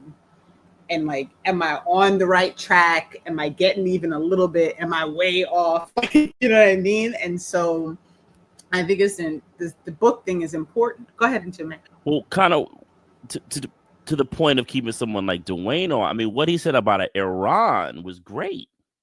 Think about that analysis, and things are constantly changing. I mean, one of the things that I wanted to bring up to him, because I wasn't to know if he was aware, had he been following? Have y'all been following the whole Timbaland thing with AI? Absolutely. No. Absolutely. So get him. Timbaland, the big producer. First thing is he announced this a while ago that he was forming an AI company. Right. So about a week ago, he launches his first AI artist. She's this Asian AI woman. Right. And this is going to be his first AI artist. And, you know, he's coaxed a lot of it. This all language that, you know, art is dead. Musicians suck. AI has more soul than everyone. So then one day on Instagram Live or something, one of those lives, he decides to display himself feeding his AI system with music.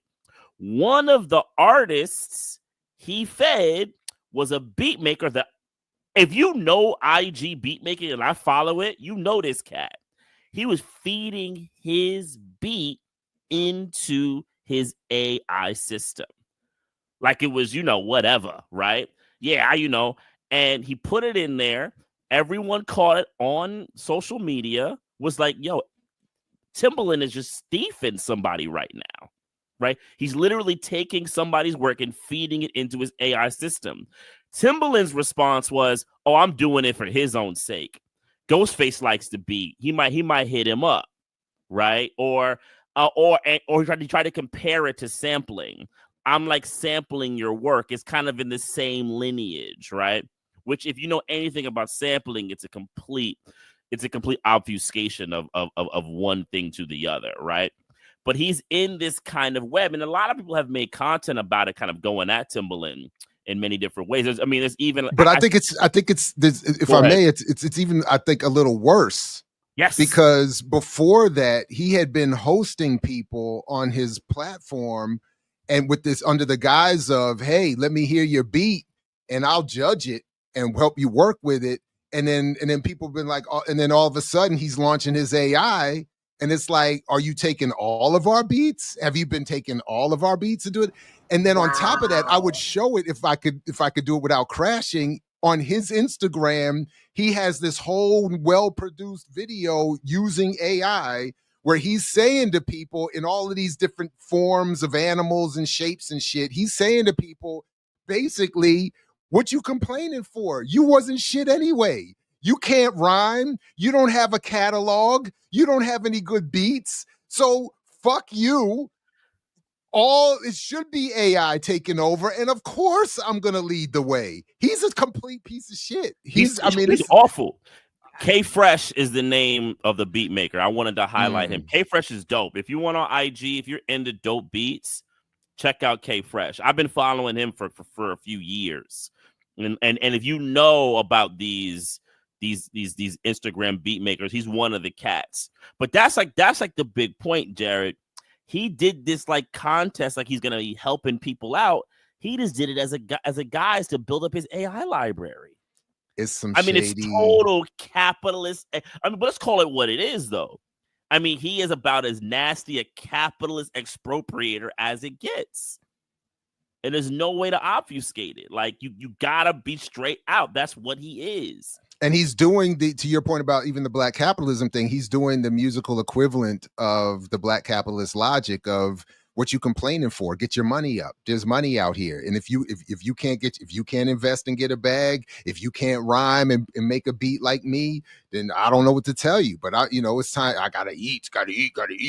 And it's so abusive. And this goes back, when Dwayne mentioned Jaron Lanier, I mean, it did trigger a memory for me, because I was using his work years ago in making my argument in defense of mixtapes. Because I was actually saying, stop getting excited about all this internet shit, which artists were being tricked into thinking was going to level the playing field and allow people to circumvent the industry and all this stuff. And then Lanier and all these other people who were literally the creators of this version of the internet that we have, they were all saying themselves, look, son, I've looked under the hood. I've put I connected the dots and the wires and stuff. This is not the thing for you. They don't let their kids use it. He was hosting, like, Lanier was like in North Carolina, hosting festivals like that were trying to be like, get off the internet and get in people's faces, because this is going to destroy everything. And here we are decades later. And not only are artists not benefiting from all this new technology, but this is a perfect example of they're getting ripped off, like new ripped off, with an equivalent of a black A&R. I mean, he's the equivalent with what Timbaland's doing is basically being an A&R for the white owners of the technology that are ultimately going to benefit from all this beyond him. And I mean, it's shame on him. It's rancid. Shame. It's rancid, Renee. Like, if you look it up, you watch I'll send you the video when we get out of here. There's the video of a cat interview K Fresh about it, and they go through it, and it's just, I mean, it's abhorrent. I mean, it's not surprising, right? Like, I mean, but I think what bothers me the most in like hearing this is that there are people who will literally watch what he's doing and be like, but you got to support black business. He's trying. He just totally missed the point completely. Mtume and Renee and Jared don't get it. Timbaland's gonna steal all these people's shit and create this black AI thing, and then hire all these black people and create black jobs and generational wealth. He colonized the tech. That's the phrase. That's where I'm at. That's where I'm at. The next person that says generational wealth to me is gonna dive on them. Just dive it off the top rope. Because it's getting bad. Like, let me not say it's getting bad. It is. I think it's just getting to a point where there are so many people who are selling this story, right? Like, everywhere I turn around, there is like these people who get the platform who are just perpetuating the lie, right? And I know I say it a lot, but I don't know how to combat it. And one of the things that Dwayne said that was really sticking in my mind was like how open source failed because Microsoft was too strong, right? Like, Microsoft had too much money, they had too much power. And so I don't want to be part of a failed project to fight propaganda, right? Like, I feel like we in our own little way are able to like open eyes, like one eye at a time, one person at a time, whatever it is. And we're growing, right? And I want to make sure, and I think this is why, like, you know, when I'm up at 12:30 in the morning, like reviewing LLC documents and trying to figure out like how do I rewrite this so that it makes the most sense for the things that the collective is trying to do, like this is the thing that motivates me. Like it is so important to me that we as a channel and we as a space, that we are bringing in people who can help with this continuous project of trying to get people to understand why they're on the hamster wheel. And it's not always so much about getting people off of it, because we all live in this capitalist structure. So I don't know how we get off of it. But if we get enough people to understand why they're on the hamster wheel, then maybe we can gather enough people who understand why they're on it to get us all off of it. Am I making sense? Like 100%. And I think from there you can actually start the real analysis. Only from there can you start the real analysis of how to get off of it. It's funny, Jared and I were having a conversation privately, and we were talking about the myth of like the hip hop nation, right? And Jared, you said something, you were like, and I'm paraphrasing, one of your issues with it was, well, if we're a hip hop nation, what's our economic policies, right? What's our political structures? Are we capitalists? Are we socialists? Are we communists? Are we anarchists? What are we doing here, right? And I think one of the problems that I've noticed, like, because I was heavy in the internet creative stuff in the aughts, and I got caught up in it using the Sonic bids, all these websites that existed, Reverb Nation, and these were all even Bandcamp. I'll put Bandcamp in there. Bandcamp, for the good it does, it still is a pernicious system to a certain degree. And to be honest with you, what ended up happening to Bandcamp a couple of years ago, where it got bought and it's basically on it's on life support as a platform, is because of its model. It's like this idea that you're going to get freedom through this system, kind of like Renee, you're talking about can't work, right? But one of the things that we all got hoodwinked was thinking that we were going to make these nations within the internet. We can't do that, right? That can't happen because of what Dwayne pointed out and what you were reminding us, Renee.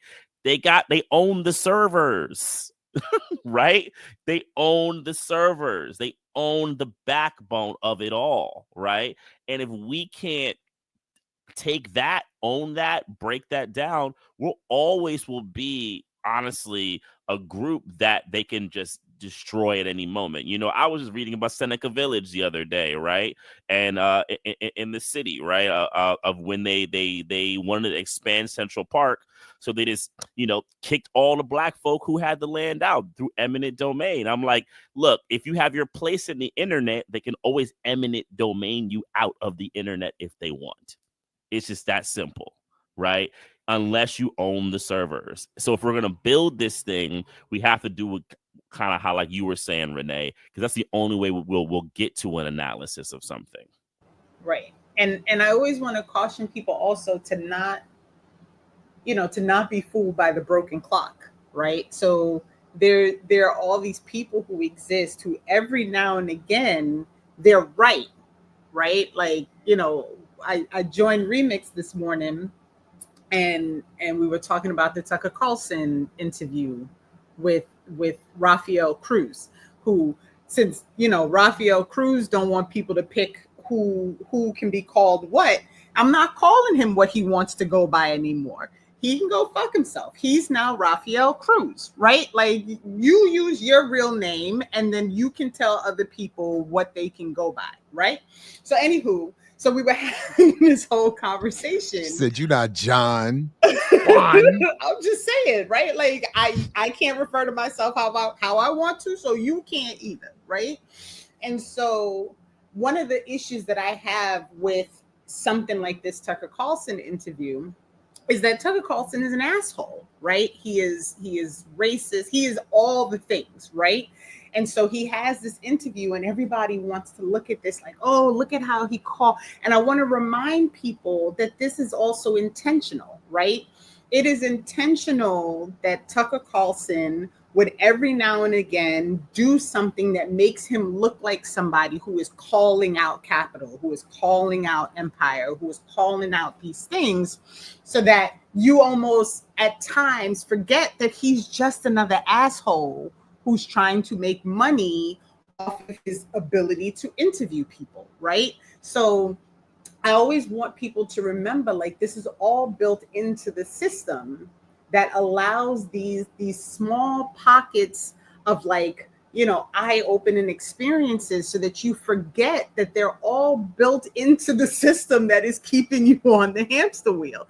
And I just, you know, it's such a hard thing to remind people of, because indeed it's a good interview. Indeed, he got him to admit something that nobody expected him to admit in a live interview. Indeed, he proved that Rafael Cruz is actually stupid, right? So, like, all of these things did come out in the interview, but it's intentional. Like, I look at all these clips now of who's the British dude? Piers Morgan, right? So he all of a sudden now wants to have people on who are going to give, like, the other side of the story, right? And so every time these clips come, I'm like, yo, this motherfucker, like, he really understands that in order for him to remain relevant, he cannot just only sell what's in his echo chamber, right? He has to every now and again let somebody in with an alternative, so he could say, see, look, I do that too, right? Like, and it's all part of the game. Yeah, I mean, I largely agree. You know, I don't want to criticize some of the people who go on there. I have a lot of respect for people like Ronnie Akalik and not the guest, him Piers Morgan, not the guest. But I know a lot of people say, you know, the spectacle of him, so why do people participate, right? But what I was gonna say was kind of in support of them. I was like, the thing with Piers though is he's constantly showing himself, right? Because you're right, now he's so suddenly harder on Israel. He's now felt like Israel has gone too far, which I find to be hilarious. Like in month 20, this is gone too far. Right, now it's too far. Now, but the reason why he does it though, I think, is, or was it because of the Iran attack? I'm not sure. No, because he's in support of Israel's defense against Iran. So I don't think it's that either. Since and I'm putting quotations, the ceasefire was broken, right? Piers has now kind of tilted, well, Israel is starting to kind of ramp it up a little too much, which is insane to think that was the breaking point. Not really, even before October 7th was the breaking point, but you know what I'm saying. We're all in agreement here on that type of stuff. But what I was saying is there is a spectacle that exists of just him doing this dance that I find to be, and I love it. I do love when people like Ronnie go in there and basically show that, Piers, you're a spectacle. You're literally a complete sideshow. This is a sideshow that you're doing for eyeballs. Right. And I just, you know, and I really the whole thing with the spectacle and why I think sometimes it's worth it is because there are people in that audience that this might be that moment that we talked about with Dwayne, right? Like them seeing somebody when he's pretending to be right in that moment about whatever thing that he decided to bring somebody who actually knows what the hell they're talking about on, that might be the moment that opens the eye for someone else, and he has an audience. So at the same time, like, I'm also sucked in, because how do you avoid, like, how do you do it? Like, I don't know how. It's even the same argument that we have about, like, okay, we're complaining about capitalism, but we're on YouTube. Like, how do you get away from the structure that was created in order to give you this small window where it gives you the perception that you have the ability to do something different, right? And it's, you know, so then I start thinking about when we had Eugene on, and he said, well, you know, they gave you this window, so you have to overwhelm the algorithm, right? Like you have to beat out the thing so that you are using it actually for the purpose that it tried to give you like a small window for. So like they gave you an inch, so let's take the mile, right? Like it's no. I was gonna bring what Eugene said up. What you said is perfect. I mean, the other thing that I always find in these moments, and I have this conversation. I said, do you notice that the most of the people, majority of people who argue towards Zionists are people who work either in the Israeli government or social media influencers? I don't see scholars, nothing. The people who are arguing for the pro-Palestine position, you have scholars, revolutionaries, people who are really about that thought, right? Who really are deeply learned people. So you see someone like Rania Khalek or Nora Erekat arguing with some social media influencer from Israel. And I'm like, how is this even an equal conversation? And then to anyone with a brain, they're listening to Nora or listening to Ronnie and going, well, this is a national intelligent person compared to one of these people, that these social media influencers that they've developed, through, the ADL and these things, as they're going to be their line of defense, right? And none of them sound intelligent. They're all, they really, I mean, the way they talk are either barbaric, right? Really, really coarse and barbaric, or they're, obfuscating history. They're just telling blatant lies. But I always find that very interesting. And I do know people who have watched that and said, yeah, I don't know, this feels a bit off. Right. When they see these two people compared together. So I'll just say to end, like, yeah, these are various terrains of warfare, and we have to be in them. If you have that, like, I couldn't go on that, right? Like Pierce would ask me one of them questions, and I'd be like, I ain't condemning nothing, bruh. It's like nothing is being condemned. But I feel like that's why you should do it. Right. Right. I would. If he asked me, I would. But I'm saying, I know he wouldn't ask me. Right. And I'd be like, do you condemn this? I would just, right. It would be a mess. Right. I don't know. There's so much. And I feel like there's just not enough time in the day for me to pursue all the stuff that I want to understand, so that I could help other people understand it. You know what I mean? Like, it's this never ending pursuit of like, how do I better understand this thing, so that when I talk about it with someone else, I can help them even to get to the place where I was when I first started researching it, so that they have a sense that they don't know something. Because I find often that that's the biggest gap, right? Like, people don't know when they don't know something. And so how do you get them to understand that there is something that they're fundamentally missing, not understanding, don't know that they don't know, so that they even have like that slightest inkling to want to understand it. The only other thing I will say to this, though, and this goes to stuff that Jared has been working with for a long time, I just think we do have to reconcile that unsanctioned communication is something that we're going to have to do at some point. And we have to ramp that up. This is a conversation I've been having with a lot of people, and like Renee, you're doing it with like, the socialist reconstruction study groups.